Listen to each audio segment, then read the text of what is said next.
খিচুড়ি বানানোর জন্য মোটামুটি এই মশলাগুলো লাগবে, সাথে কাঁচামরিচ, তেজপাতা 2টা বা 3টা অর্ধেক করে নিতে হবে, লং, সাদা এলাচ, দারচিনি, আর 1 টেবিল চামচ আদা রসুন পেস্ট, পরিমাণ মতো লবণ, আর হচ্ছে হলুদ। সল্ট করতে হবে প্রথমে মশলা তেল দিয়ে।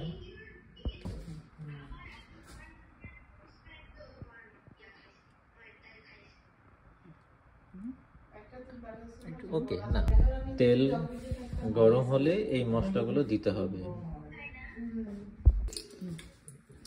সব দিয়ে দিই।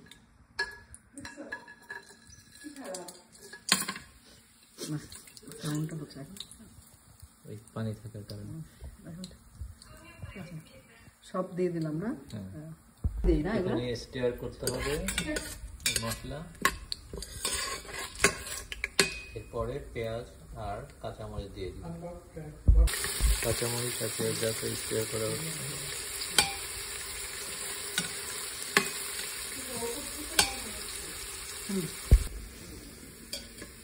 আদা রসুন বাটা দেওয়া হচ্ছে, 1 টেবিল চামচ দিলেই হবে। দাও হলুদ দাও 1 চামচ, অত বড় না, ছোট চামচ দাও। 1 চা চামচ তুমি হলুদ দাও। দাও।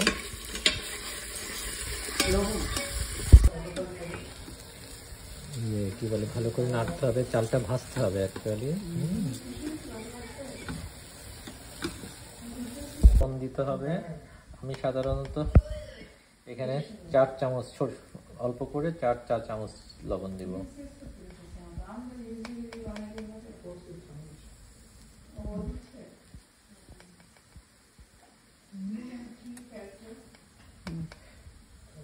দেখো বেশি কিন্তু দিই না, হ্যাঁ লবণ।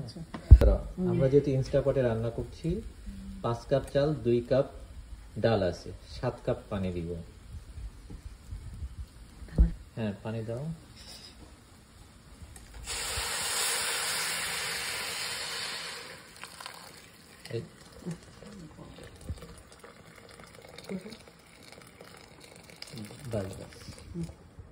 এখন হচ্ছে ঢেকে দিতে হবে। সিল আছে কিনা দেখে ঢাকনাটা লাগাই দিতে হবে। সল্ট করার পরে আমরা এখন অন করে রাইস অপশানে দিব। রাইস অপশানে 12 মিনিট লাগবে। তারপরেও অনেক 12 মিনিট থাক।